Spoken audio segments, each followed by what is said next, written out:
안녕하세요. 대단히 반갑습니다. 페리 제독이 우라강에 입항. 카에이 6년 1853년 6월 3일 페리 제독이 인솔하는 4척의 아메리카 합중국 함대가 우라가, 포하, 항구에 입항했습니다. 페리 제독. 이때 미국은 약 23개의 항구에서 700척의 배가 원양 포경을 하러 나와 있었다고 합니다.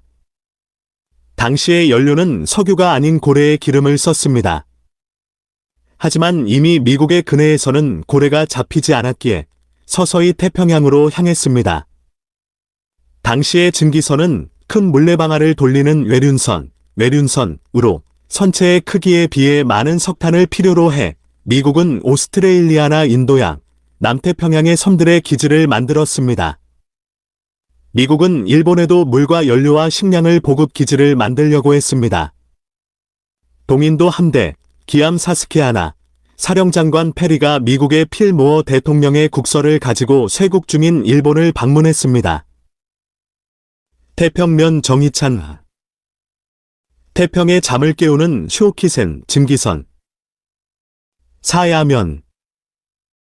단 4잔의 밤에도 자지 못하고. 사실 이 즈음에 외국의 배가 많이 들어왔었기에 이번 페리의 외국 내항에 제일 당황한 것은 일반 서민이 아니고 막부의 사람들이었습니다. 결국 막부는 페리의 요구를 받아들여 다음 해인 안세이 원년 1854년 3월 3일에 미일와친 조약을 맺게 됩니다. 페리는 이때 곧바로 우라강에 온 것이 아니고 누구 일에 들르고 나서 우라강에 오고 있었습니다. 게다가 그는 이번만이 아니고 이전에도 3번이나 방문하고 있습니다. 당대의 류구에서는 필수 품목의 자유 매매나 석탄창의 차수 등의 나항에 납해항에 개항을 하고 있었습니다. 우라도항에 등장한 흑선대와 당대의 류구는 사츠마 번의 아래에 있었습니다만 원래 류구는 중국과의 교역이 번성했습니다. 사츠마 번도 그 교역의 이권을 갖고 싶어서 류구를 점령한 것이기 때문에 류구 왕국 자체를 멸망시키지는 않고 교역의 문으로 존속시키고 있었습니다. 미국은 만일 일본이 솔직하게 개국에 응하지 않고 전쟁이 되었을 경우에 연료를 보급하는 기지가 근처에 필요했기에 사츠마의 점령하로부터 개방한다고 하는 명목으로 류구의 사람들을 회유해 미국의 지배하에 류구를 두고 있었습니다. 그러나 상기대로 일본과 조약이 연결되었기에 류구와도 같은 해의 6월 17일에 미류와친 조약이 맺어졌었습니다. 시나가와의 오다이바 포대 건설. 카에이 6년 1853년 8월 28일 외국 함선으로부터의 방위를 위해 시나가와, 품천, 바다의 오다이바, 어태장의 축섬을 시작했습니다. 카에이 6년 1853년 6월 3일 사령장관 페리가 인솔하는 동인도 함대, 기암 사스케아나오 등 4척의 증기선이 우라강의 모습을 보였습니다. 흑선 등장, 구경 금지령이 나온 것만을 봐도 당시의 막부가 얼마나 충격을 받고 있었는지 알 수 있습니다. 그들은 조속히 당시 에도 막부의 칸주오 봉행, 감정 봉행의 하나였던 카와지 토시아키라, 천로 성모, 이즈 니라산, 구산 대관인 히데타츠, 강천혁명 등을 중심으로 에도를 직접적인 위협으로부터 방어하기 위해 시나가와의 해상에 돌담에 둘러싸인 4가경, 5가경 양식의 포대를 건설하기로 했습니다. 카에이 6년 1853년 8월 28일 그 공사가 개시되었습니다. 우선은 제1기부터 제3기까지 완성되었습니다. 당초의 예정에서는 12기의 건설을 할 계획으로 제5기, 제6기까지는 완성했지만 당연하게도 이는 막대한 비용이 드는 것으로 결국 제4다이바, 태장는 70% 정도 완성한 데서 기초 부분인 바다 속 부분까지만 만든 채 정지되었습니다. 포대인 오다이바 모습. 다음 해인 카에이 7년 1854년에 미일 화친 조약이 맺어졌습니다. 시나가와 포대로 불리고 있던 이 건축물들은 쓰이는 일은 없었습니다. 타이쇼, 대정 무렵에는 다이바로 불리게 되어 거기에 경칭을 있어 붙여 오다이바라고 불렸습니다. 사실 페리가 상륙하려 했을 때 이 시나가와 포대의 일부는 완성하고 있었기 때문에 그는 에도 만에 들어가지 못하고 되돌려 요코하마에 상륙하고 있습니다. 하지만 만약 교섭이 제대로 진행되지 않았다면 포대와 함대 간의 전투가 있을 수도 있었겠지요. 몽쿠 문구 3년 1863년 3월에 이 포대가 쓰일 뻔한 적이 있었습니다. 상경의 조정과 양의의 약속을 한제 14대에도 막부 쇼군 도쿠가와 이에모치, 덕청가무의 뜻을 받아 5월에 양의를 결행한 조시와 7월에 사츠에이 센소, 전쟁에 돌입한 사츠마를 보고 이 8월에는 외국과 전쟁이 되어도 어쩔 수 없다라 생각해 일단 개항한 요코하마항을 다시 폐쇄하는 것을 결의하고 있었습니다. 하지만 그 직후에 교토에서 8월 18일에 정변이 발발해 조정 내의 양의파가 일소되어 막부에 의한 외국과의 전쟁은 회피되었습니다. 현재 오다이바는 관광과 젊은 커플의 데이트 코스로 유명합니다. 한때 외국의 침입을 막기 위해 지어졌던 포대는 그 역할을 제대로 하지 못한 채로 역사의 유물로 남게 된 것입니다. 막부 구경 금지령 발포. 안세이 원년 1854년 2월 3일 에도 막부가 1월 16일에 다시 우라가에 나타난 외국 함선의 구경 금지령, 견물 금지령을 발포했습니다. 일본 앞바다에 등장한 흑선들. 만약 한 사건이 금지되었다면 그 사건이 끼친 영향력이 엄청났다는 것입니다. 외국 함선의 금지령을 보더라도 외국 함선이 당시에 얼마나 큰 영향력을 지녔었는지 알 수 있습니다. 사실 페리 제독 이전에도 많은 외국의 배들이 등장했었습니다. 그렇기에 의외로 서민들의 반응은 크지 않았습니다. 오히려 새로운 것의 등장을 두려워하는 막부 측의 반응이 더 소란스러웠습니다. 당시에 중국에서 아편전쟁이 일어났기에 외국에 대한 두려움은 더욱 커져만 갔지요. 이전 막부는 무휴령, 일을 내거나 반대로 이국선 추방령, 이국선타 불령을 내거나 또 다시 장작과 물급여령, 신수급여령을 내보거나 하며 개항의 장단을 타진해 보고 있었습니다. 게다가 작년에 페리 제독이 개항을 요구한 것으로 페리 제독 입항, 대책을 어떻게 해야 할지 고심하고 있었습니다. 오히려 일반 백성들은 외국 함선 쪽으로 나룻배를 타고 가 장사를 하려는 등의 태도를 보였습니다. 막부는 구경 금지령을 내려 접촉을 막으려 했지만 그것이 과연 변화의 흐름을 막을 수 있었는지는 알 수 없습니다. 안세이 대지진으로 후지타 토고 사망. 안세이 2년 1855년 10월 2일 오후 10시경에 발생한 안세이 대지진으로 후지타 토고 등전동호가 죽었습니다.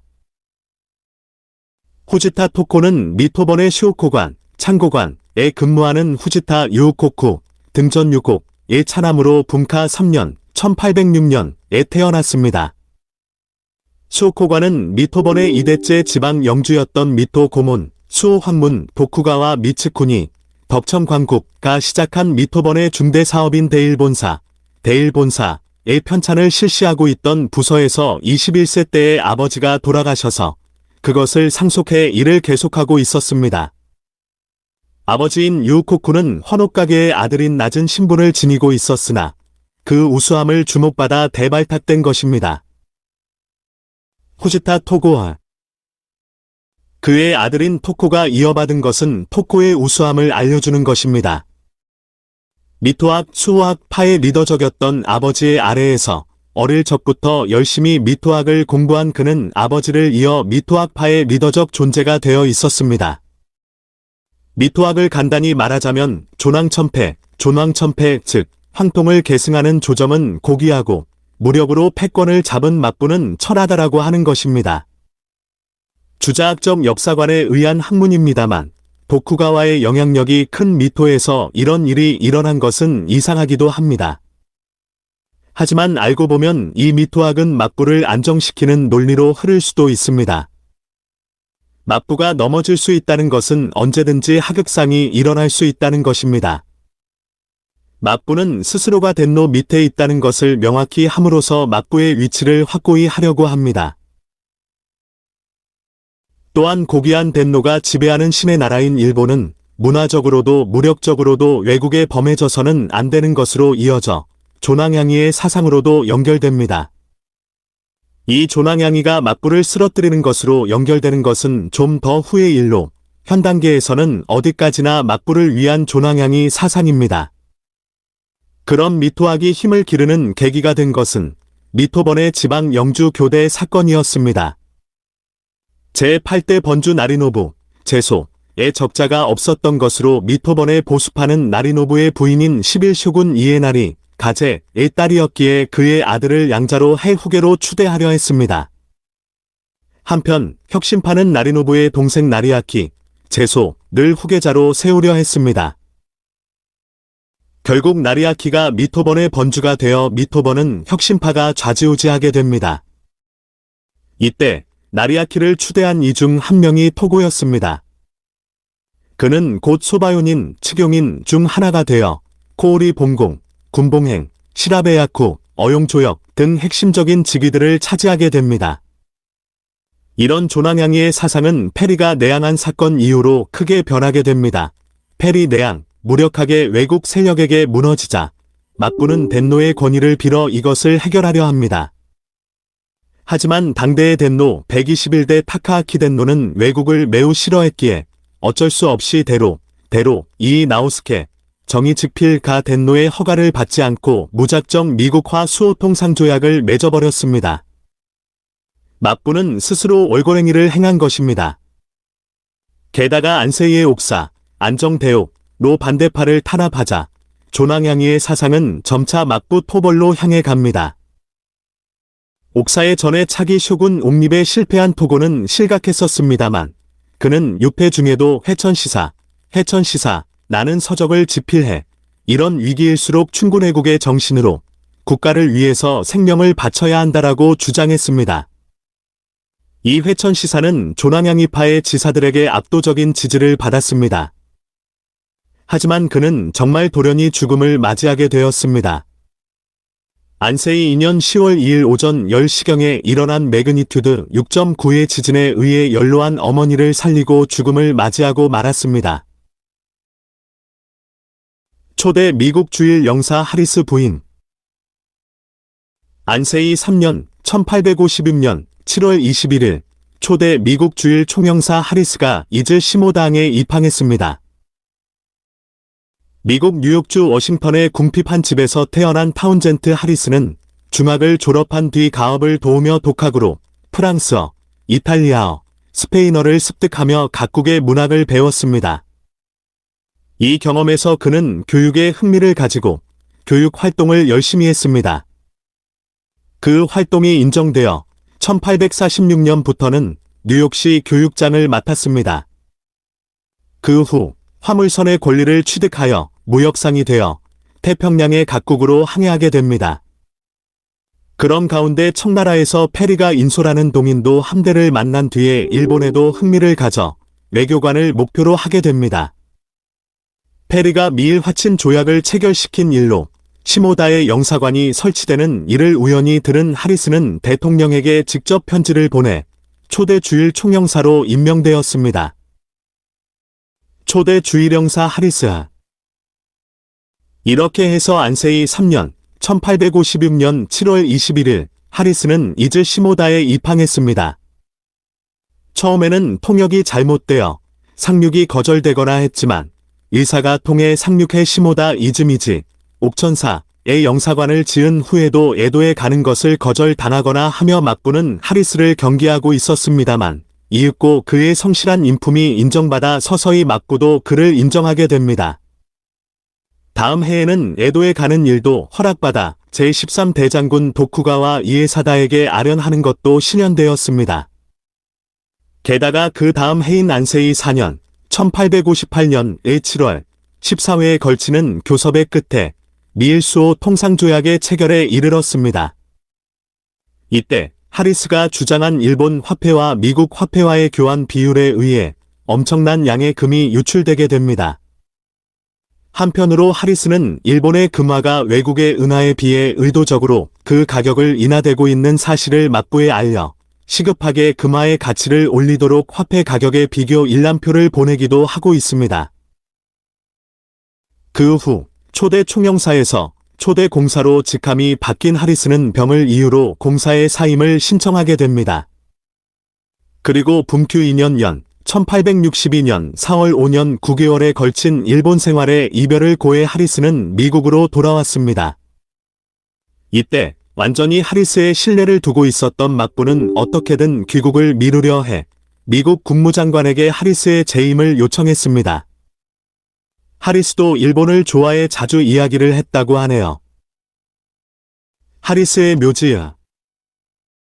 독신이었던 하리스는 그 후 15년간 뉴욕에 살며 검소한 생활을 하고 있었다고 합니다.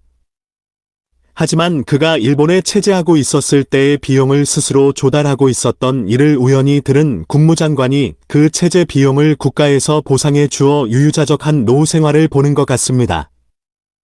하리스는 1878년 메이지 11년 2월 25일 74세의 생애를 끝냈습니다. 지금도 뉴욕에 있는 그의 묘비에는 일본의 좋은 친구라는 내용이 쓰여져 있다고 합니다. 그리고 그 옆에는 일본을 상징하는 벚꽃나무가 있다고 합니다.